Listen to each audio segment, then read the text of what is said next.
Welcome, I'm Sunshine, and this is my first booktube video. And these are the 61 books I read in 2024, and I'm about to talk about my favorites. I figured it would be fun to do a Goodreads style, so I separated all 61 books into genres and categories. Each genre is going to have nominees and a winner. And why, yes, I did make mini books for the 61 books I read this year. And they are cute. What? Maybe these will be my nominations. Let's get started. So I actually read a lot of thrillers this year. Thrillers is typically one of my favorite genres, but oh my gosh, recently I've just been reading a bunch of bad thrillers because I feel like after you've read so much in one genre, they all just start getting super repetitive and super dumb. I feel like authors in the thriller genre are sometimes trying so hard to create something new that they just start writing dumb books, and I'm sorry, but I just read so many dumb thrillers this year. But I did read some really good ones, so we're gonna talk about those. Mystery and psychological thrillers revolve around suspense, unreliable narrators, big plot twist, solving a mystery or a crime, while domestic thrillers center around marriage, family, intimate relationships, especially like a nice family in a suburban home and then things just start going crazy. So here are the 6 domestic thriller books I read. The One by John Mars, The Followers by Brede Godfrey, Do You Remember by Frida McFadden. Trash thriller. Do not recommend. Do not pass go. I feel bad calling books trash because someone worked hard to write it. But also, Do You Remember by Frida McFadden? Trash book. The Husband's Secret by Leanne Moriarty, The Arrangement by Kirsten Modglin, The Other Mrs. Miller by Allison Dixon. If I'm butchering these names, I apologize in advance. So third place is The Followers. This is such a good thriller because it brings in social media in such an interesting way. So the main character, Molly, is an influencer and she falls in love with this guy and she finally posts him on her page with all of her millions of followers, and he freaks out, tells her to delete it, and it's too late. Somebody's seen it and is tracking him down. So this other girl, Liv, thinks he's responsible for the murder of her sister and the kidnapping of her niece, so she starts tracking Molly down, which is kind of easy to do because Molly shares her entire life on social media. Oh my gosh, I enjoyed this book so much. It was a fun read. It was fast-paced. I feel like books that bring in social media are always kind of interesting because we obviously consume social media on a frequent basis, and to kind of go into the dark side of social media and what can happen when you overshare your life. It was a really fun book. Second place is The Husband's Secret by Leanne Moriarty, which is the same author of Big Little Lies, which is one of my favorite domestic thrillers of all time. Y'all, it's a story about a seemingly happy, perfect little family, and the wife discovers a letter from her husband that says to be opened after his death. And of course, she could not pass the opportunity of, as none of us would be able to. And so she opened the letter immediately, and it had his deepest, darkest secret within it. And I'm not gonna even say anything else, and all of these other events unfold. This book is so good because it's multiple POVs. You learn the stories of so many different characters in this town, in this school system where like the kids go to school, and how they all intertwine with each other. There is a murder mystery. There are all these deep, dark, twisted secrets. There is facing the consequences of your actions.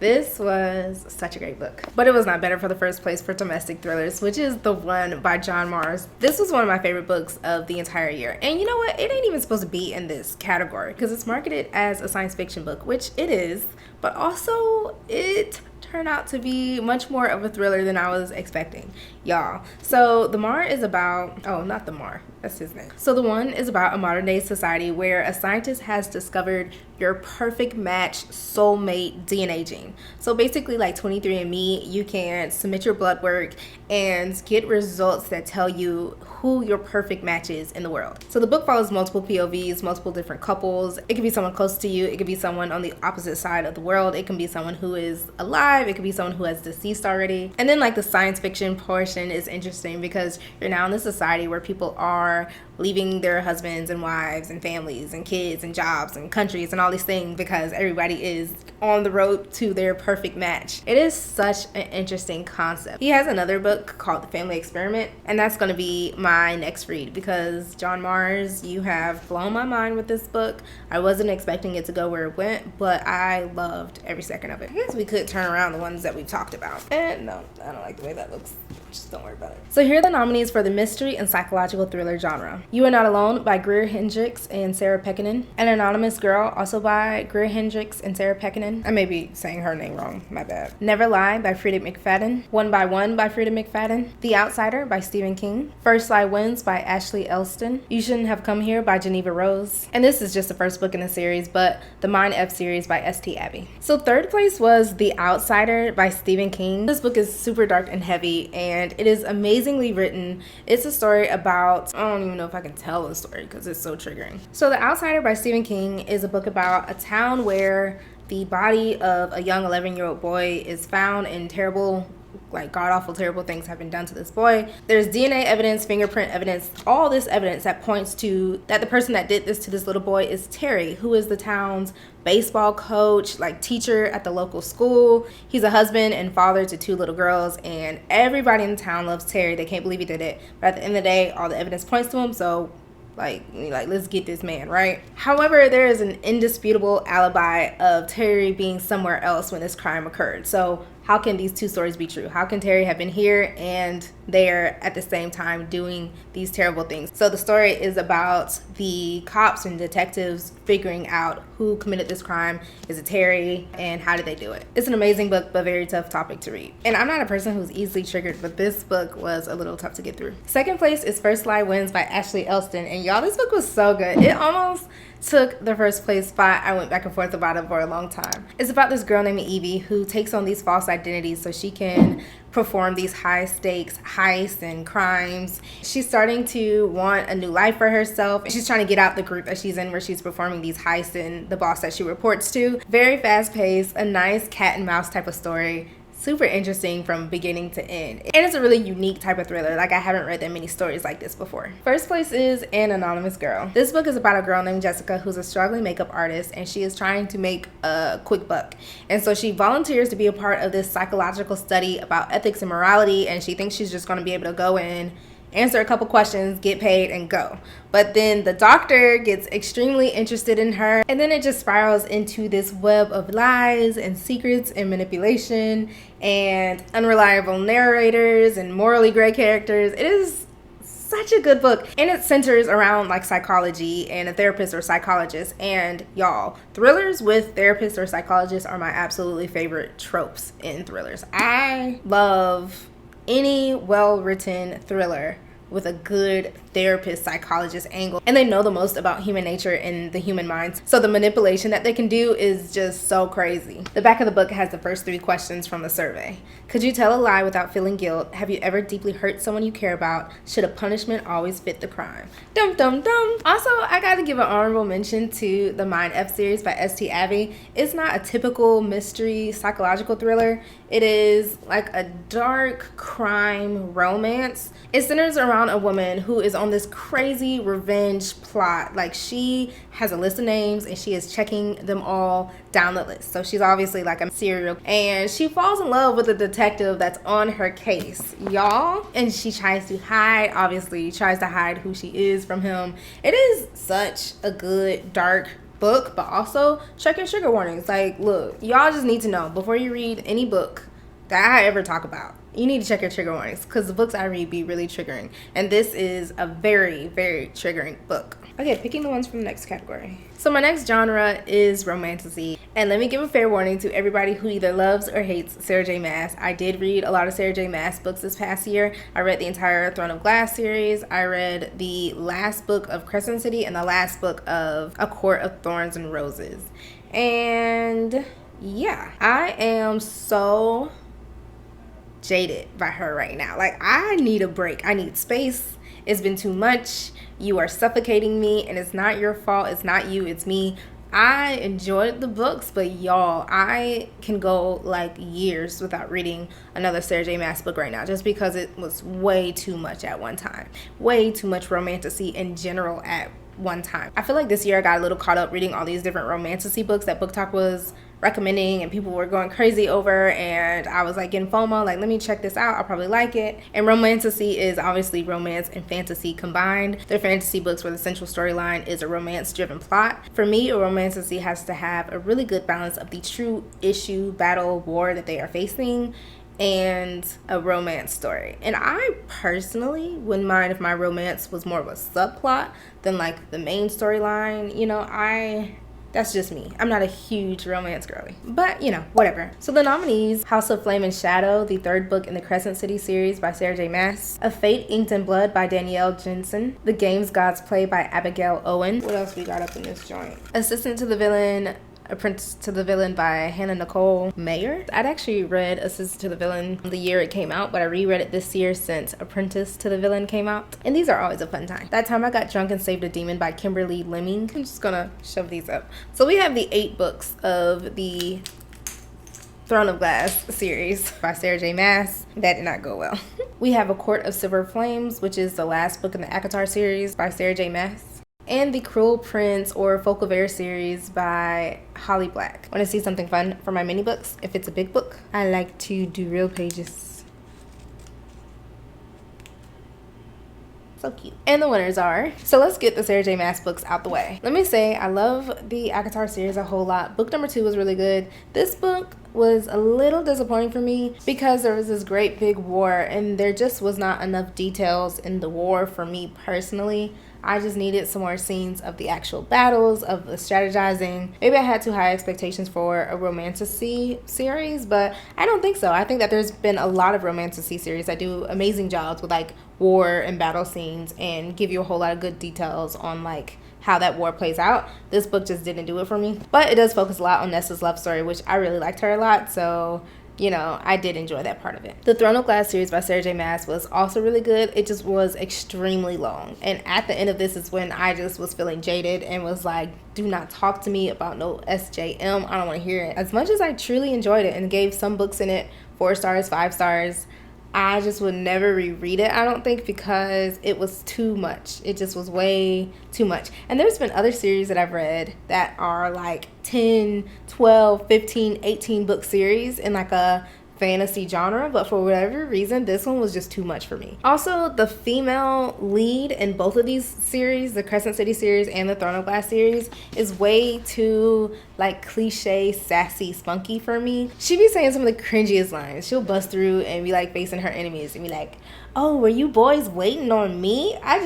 Y'all. And of the 3 Sarah J. Maas series, I would say the ACOTAR series is my favorite as a whole. The characters are really, really, really strong. I believe the love stories in the ACOTAR series more than the Throne of Glass series. No offense to the Throne of Glass series, but the romance stories in the Throne of Glass did not like squeeze my heartstrings the way that ACOTAR did. But for the sake of what I read this year, A Court of Silver Flames was not my favorite book in the series. Neither was this one. This also was my least favorite book in the Crescent City series. I thought the first 2 were really strong. That one was okay. So I gotta give Throne of Glass, I guess as a whole, the 2nd place spot for Romantasy. So 3rd place for Romantasy is one of my favorite books of this entire year and one of the most beautiful books I've ever read in my entire life. And that's The Games Gods Play. I cannot. I'm obsessed. Do you see this? So The Games Gods Play is in a mythological world where all of the different gods, Zeus, Hades, Poseidon, Athena, all of the gods are battling for the throne. But in the past, when they battled for the throne, there was so much destruction left over in the wake of these gods fighting and going to war with each other. So now what they do is they each anoint a human, they each appoint a human to battle in their place. And then they put all of the humans appointed by the gods through these crucibles and trials and games to compete for the throne. And whichever human survives all these different crucibles and trials, their god wins the throne. And this story centers specifically around Hades, the god of death, and the human girl that he chooses, Lyra. And I really like it too because even though there is a romantic plot going on, the romance is not the only thing happening in the story. The story is mostly about the people trying to survive in these games, in these trials, and these crazy crucibles made up by the gods. Because think like Hunger Games, and I'm not comparing this book to Hunger Games. It's not on Hunger Games level, don't get me wrong. But still, the games that they have to endure are made by gods. So they're just crazy, floating in the sky, having to solve puzzles, facing minotaurs, facing other mythological creatures. This is the first book in the series, and there will be more released later, and I cannot wait. And then the winner for the Romantasy Book Awards by Sunshine in 2024 is the Cruel Prince series. Y'all, I keep saying the Cruel Prince series. It's the Folk of the Air series. I loved these books. I've heard so many mixed reviews on these books, and I just don't I don't get it. So the Cruel Prince follows the story of Jude, who is a human, her and her sister, and their parents are unalived by this high fae and then stolen and taken to live in the land of the fae with the man that unalived her parents. So, now their dad is, the guy who kind of destroyed their parents and their home and everything that they held dear, but details. And in this world, the fae really look down on the humans, and Jude realizes that she wants the power. She wants to belong in this world. She wants people to take her seriously. She's tired of people looking down on her, and she has what it takes. She could be just as violent, just as cruel, just as manipulative, just as calculating. I love this story. I love this story, and I love a morally gray main character. I love the political scheming and the calculative nature of the main character. She ain't no punk, look. And then there's a romantic storyline with her and the prince in the land of the fae, and oof. And I think it's more of a YA romantasy, so I don't think it has any spice or smut, and I'm not a huge spice or smut girly. Like, I like a slow burn romance that by the time that they touch fingers, you're just screaming please, touch her hand. I would reread the series in a heartbeat. Who's next? Go, go, go. Oh, I really like the next genre, urban fantasy or paranormal fantasy. It is the OG fantasy staple, what we now call romantasy. Y'all, let's take it back to the Sookie Stackhouse series by Charlotte Harris, the Hollow series by Kim Harrison. Let's take it back to the Anita Blake series. This is the paranormal stuff I'm talking about. They paved a way for the Sarah J. Maas's and the Holly Blacks today. So urban fantasy or paranormal fantasy books will usually have a modern urban setting, maybe a big city, or it could be a small town, but it has modern day technology, cars, cell phones, stuff like that. And the fantastical elements coexist with the everyday modern life. Also has to have a super strong presence of paranormal or supernatural creatures. So not just fairies and high fae, but witches, vampires, werewolves, pixies, elves, goblins, all different types of paranormal creatures. One of my very, very, very favorite paranormal fantasy series of all time is the Sookie Stackhouse series by Charlotte Harris. You might have seen that HBO show called True Blood. It's based off of that series. And when I say that is just the quintessential urban fantasy series of all time. And the main character in that book is a telepath. So any kind of different supernatural creature that you can think of is probably going to be in these books. Demons, angels, all that kind of stuff. So after reading, I think, of Fate, Inked in Blood, which was so bad, let me go back to a genre that I just know I will enjoy, and that is urban fantasy. So the nominees are Moon Called by Patricia Briggs, which is book 1 in the Mercy Thompson series. Dead Witch Walking by Kim Harrison, which is book 1 in the Hollow series. I have read the entire 18-book series in the past, and this year I just really felt like I needed a bit of that back in my life, so I just read book 1 this year, and it's not gonna win. Let me just let you know it's not gonna win. But Crescent City, The House of Flame and Shadow by Sarah J. Maas. So I did not even really want to put this book in this category because I don't think of it as an urban fantasy book, but by definition it is. So if you think of Throne of Glass, The Cruel Prince, the ACOTAR series,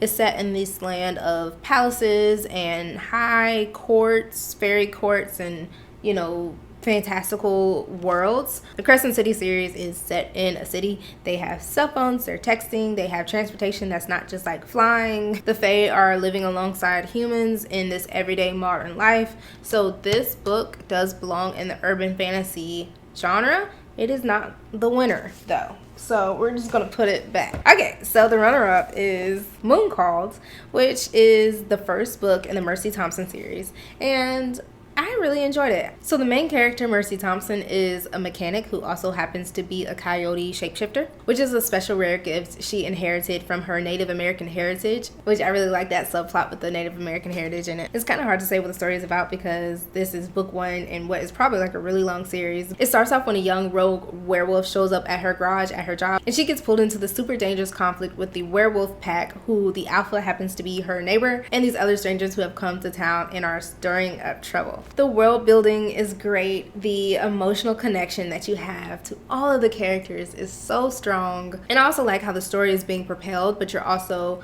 learning more about the backstory of how she came into her gift of being a shapeshifter, how the werewolves act as a pack as a whole, how loyal they are, what their rules are. So you're in the middle of the conflict of the story, but you're also learning about the nuances of this world where some of the supernatural creatures have come out, as in, you know, oh yeah, my neighbor is a fairy and I never knew, but wow, that's crazy. But the werewolves have not come out yet because people would be a bit more suspicious and fearful of, you know, people who transform into wolves. So it's just this really interesting world, really interesting story, and I'm definitely going to read more in this series. And there is a romantic subplot, but it is not the driver of the story. So the main character, Mercy Thompson, does have romantic interest, but it is not the main point of the story. It's such a good book. And the winner of the Urban Fantasy Award, it was no contest. It was Kim Harrison, Dead Witch Walking. First of all, it wasn't fair because I read all 18 books in the series, and this was my first book by Patricia Briggs in this series.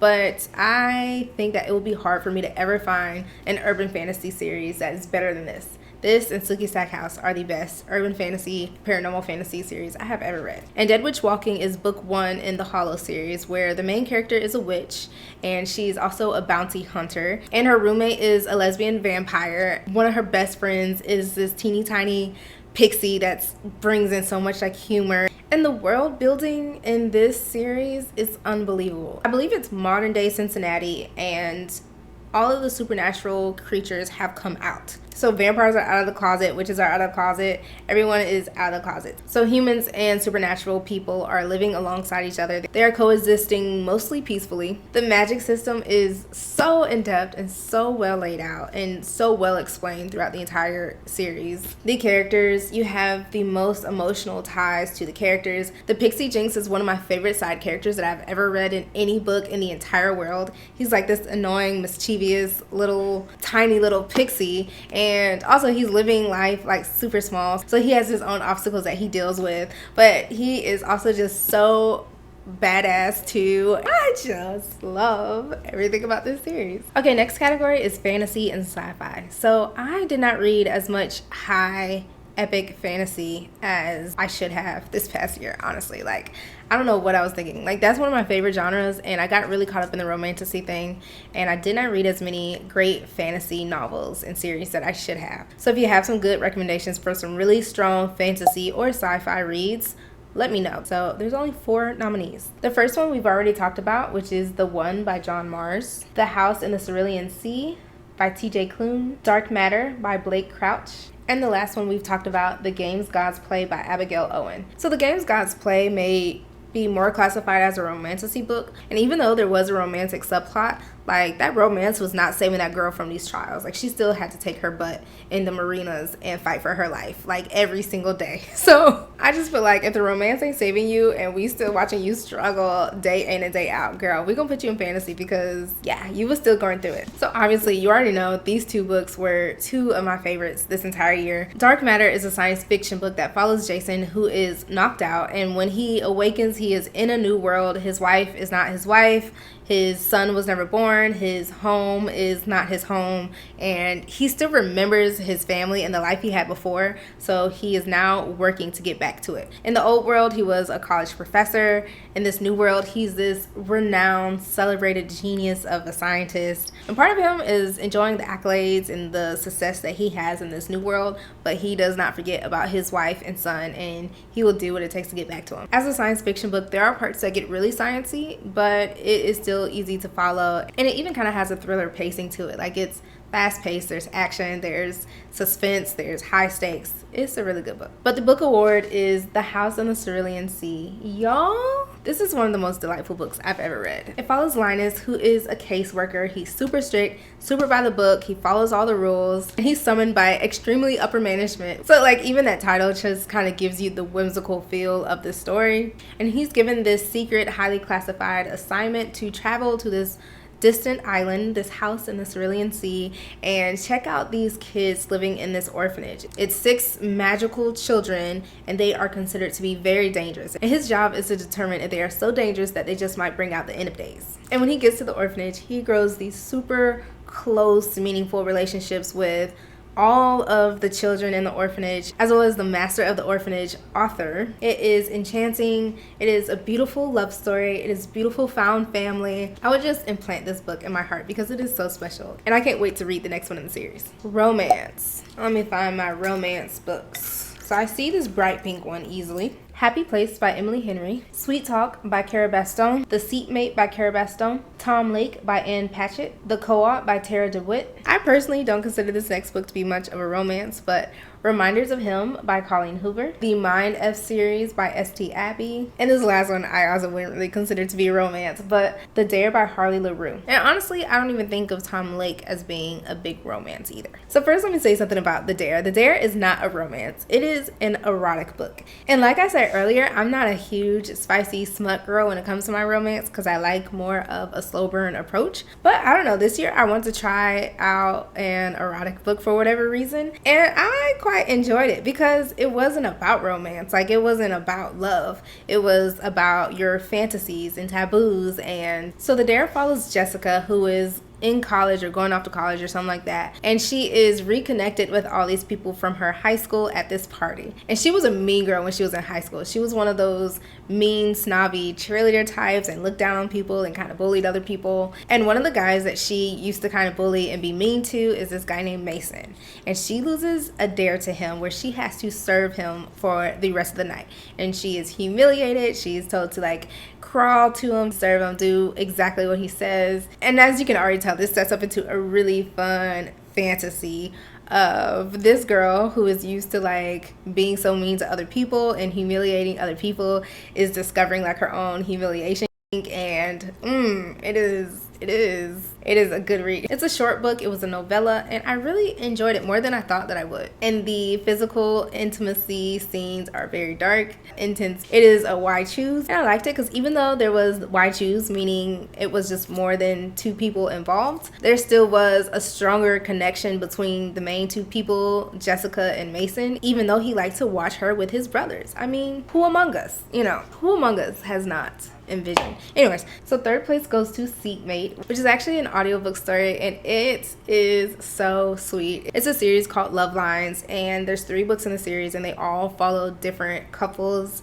and the story is only dialogue. There's no like, oh, she's pulling up in her car at work. Like, no, it's just the conversation that these people are having with each other and the conversations that they have with other people. My favorite in the series is the first one, which is Call Me Maybe. And if you are a slow burn girly like me, it is really in line. In most of these books, they don't even see each other. The entire story is just via phone calls. It is so unique. It is so good. The narration is amazing. So there's a guy and a girl narrator. The second favorite in the series is The Seatmate, but this one they are actually in person the whole time, but it's still just following their dialogue. And The Seatmate is a story where this guy and girl are sitting on a bus. They have a 6-hour ride from Boston to New York, and they're like, okay, what is there to do within this long bus ride except for, I guess, talk to the person next to you? And then they're talking and they're getting to know each other, and the banter is so cute. The banter in all these books is so good. And then all of a sudden the bus breaks down,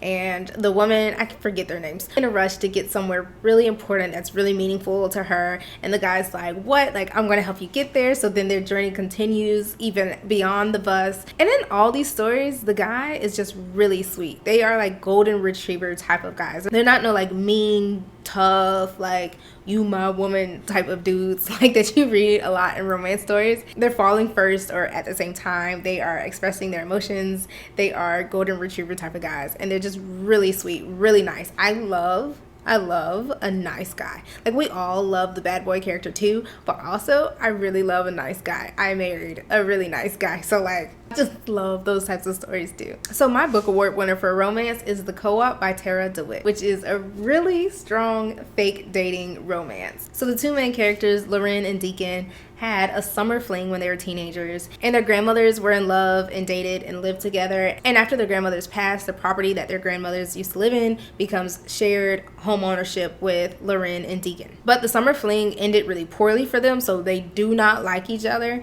So I'm not gonna say this is enemies to lovers, because they're not like enemies in terms of like you destroyed my family and my hopes and dreams and everything that I loved, because it was just like, you know, a teenage summer fling.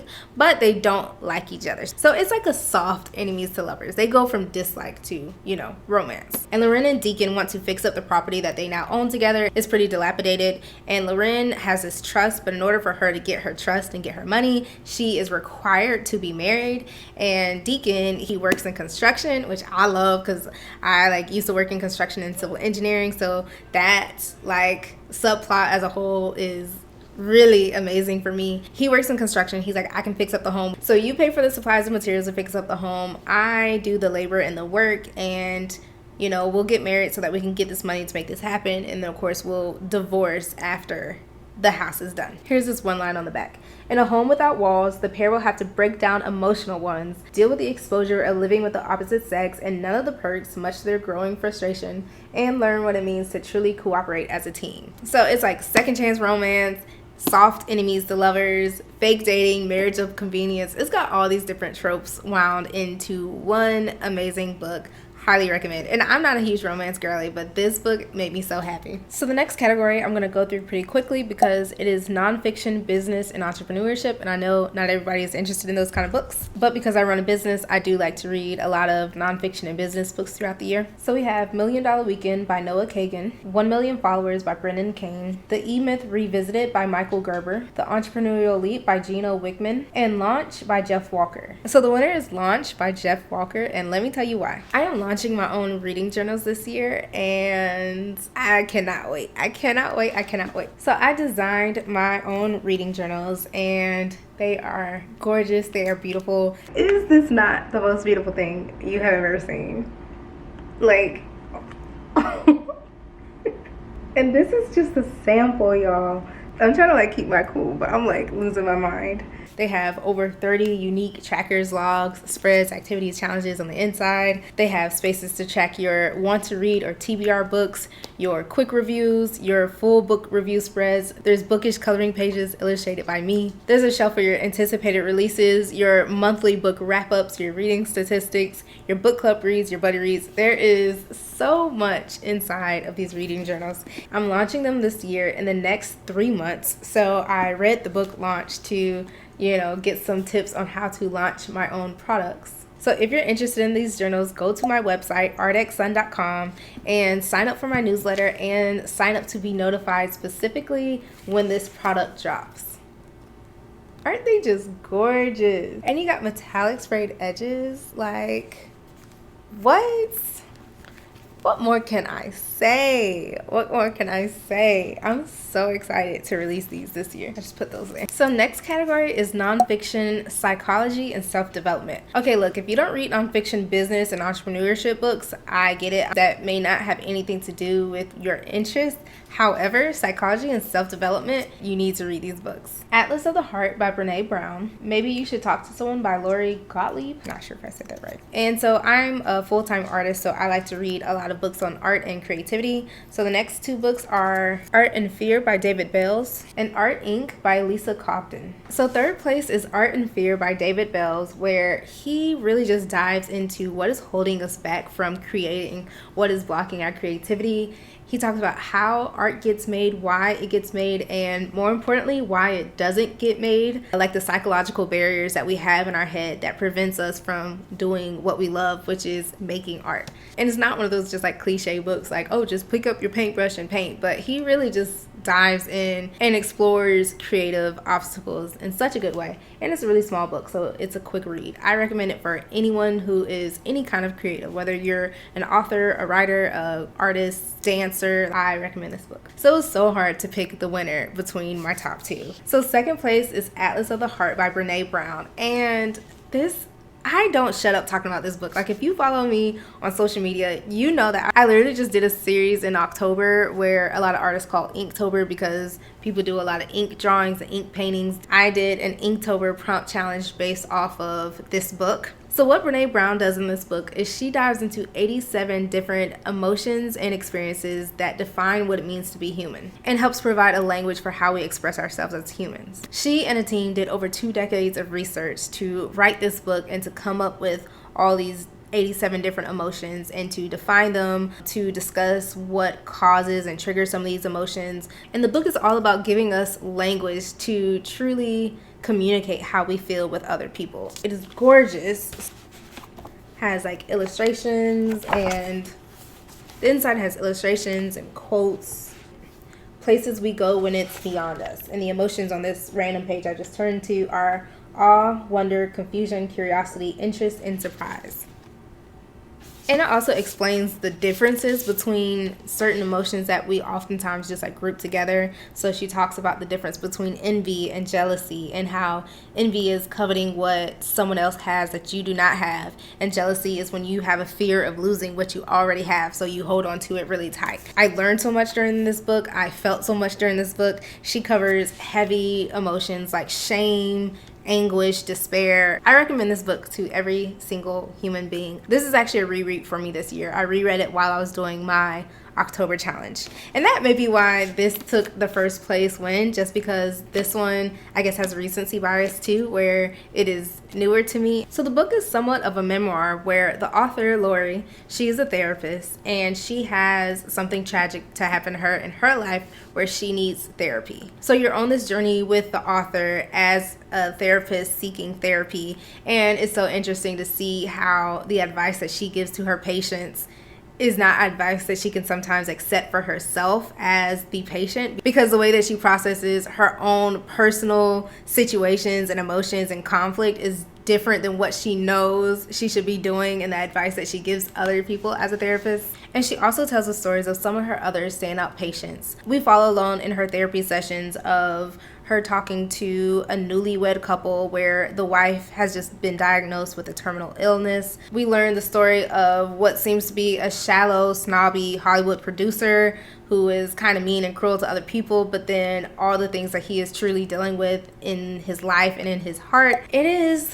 This book just made me feel so many things. It was brilliant. It was amazingly written. I also listened to this book on a road trip on audiobook, and my husband was in the car with me, and he didn't even read like the beginning of the story or anything like that. He would just get bits and pieces of it while we were in the car and I was driving and the book was playing in the background, and he was like, dang, that's good, that's deep, like, oh man, like that's really good. Like, it is just there's so many good nuggets in this book. It's super relatable, so much good wisdom in it. And I feel like both this book and Atlas of the Heart explore what it means to be human, what it means to feel the things that we feel, how to process the things that we feel. And this one does it through a therapist lens. Next category is literary fiction, which has 2 of the best books that I've probably ever read in my entire life. Not just this year, but just 2 of the best books, period. Here are the nominees. Again, we have The House on the Cerulean Sea by T.J. Klune, Enduring Love by Ian McEwan, Chain Gang All-Stars by Nana Kwame Adjei-Brenyah, I'm a Fan by Sheena Patel, My Dark Vanessa by Kate Elizabeth Russell, and Tom Lake by Ann Patchett. So Tom Lake by Ann Patchett has pulled up to 2 different categories, so I feel like I should address this book. It's a historical fiction about family, love, nostalgia, growing up, growing older. The story follows Laura, who is telling a story throughout the book to her 3 daughters of her past. It kind of reminds me of The 7 Husbands of Evelyn Hugo, but a bit slower. But she's telling the story of her past to her 3 daughters, of how she used to be an actress and this passionate love affair that she was in when she was younger, acting with another actor who turned out to be a huge big deal. She's telling the story to her 3 daughters as she is married to another man, and they are on a farm, running a farm together. So you know she doesn't end up with that actor or in this Hollywood LA lifestyle. It's maybe not a book for me. I'm not really into historical fiction, so I'm not really the target audience for it, but I can appreciate how beautiful the writing is and how good the storytelling is in this book. Enduring Love was such an interesting book. Enduring Love was published in 1997, and it is kind of a wild story. So it's kind of interesting. I didn't notice this before, but 2 books in this category are about obsession. I'm a fan, and Enduring Love. Really good book. I really enjoyed it. I'll talk about it more another day, but really interesting book. Enduring Love is a story. This group of people are at a park, and this hot air balloon that has a man and a boy in a basket is set loose and is about to go off into the sky, like not purposefully. And all of these men run to the hot air balloon to save it and to save this boy and this man. They fail the mission. There's a tragedy. Someone dies. And all of these group of men are kind of connected in a way because they were on this mission to save these people with this hot air balloon. It's pretty random opening, and the main character in this book is Joe. Joe has a wife, he's a sci-fi writer, and there's this other man at the park named Jed, and for whatever reason Jed sees Joe and falls in love and decides that they are madly in love with each other. They shared something special at that park with that hot air balloon incident. Jed believes that his love for Joe is supposed to bring Joe closer to God. And then Jed's obsession obviously causes a lot of problems for Joe and his marriage and his life. And Joe almost becomes obsessed with Jed's obsession. So it is just this crazy story of obsession, of madness, of chaos, of mental health, love, faith, suspense. Can't lie. Really different. The author is British. It's written with a very elegant, analytical, introspective prose, very beautifully crafted. The top 2 books in literary fiction and 2 of the absolute best books I read this year, I've read in the last 5 years, are Chain Gang All-Stars and My Dark Vanessa. So second place winner for literary fiction, Chain Gang All-Stars is a dystopian novel that blends social commentary, a lot of action, emotional ties with these characters, and amazing social commentary. Let me go back to that point. Amazing social commentary about the American prison system. It's set in a time where prisoners are competing for their life gladiator style. So if you're given a long sentence or a death sentence, you can choose to serve your sentence, or you can choose to fight to the death for your freedom. And there's 2 different types of freedom. High free, where you win every single battle that you have, make your way all the way to the end, and you get completely free from the prison system and from these gladiator battles.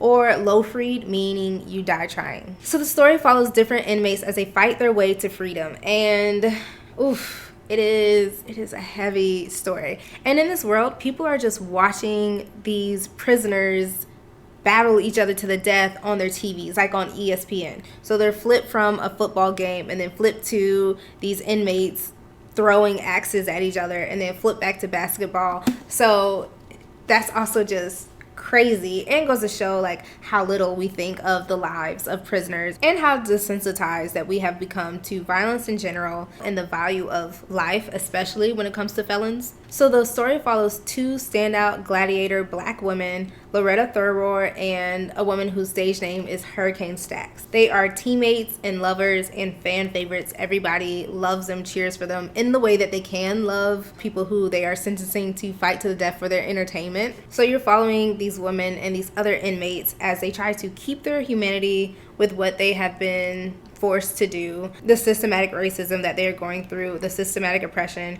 the way that people do not care about the lives of inmates and prisoners. Also unchecked capitalism, because the sports network is profiting off of these women and these prisoners like crazy. And you reckon with what freedom really means in this country. Y'all, this is one of the best books I've ever read in my entire life. I also listened to the audiobook version of it, and the audiobook, one of the best audiobooks I have ever listened to. The narrators were amazing, absolutely phenomenal. And you're not just following these 2 women, you're following other characters as well. But it is not a light read. It is heavy, as you can imagine. And the winner of the Literary Fiction Book Award for me is My Dark Vanessa. Whew, this is a haunting, indescribable, never forget, unforgettable read, y'all. So if you're familiar with the classic Lolita about a grown man falling in love with a 12-year-old girl and all of the chaos that ensues with that, people say that this book is a modern day Lolita, that is Lolita from the girl's perspective. So in the story, 15-year-old Vanessa Y becomes entangled in an affair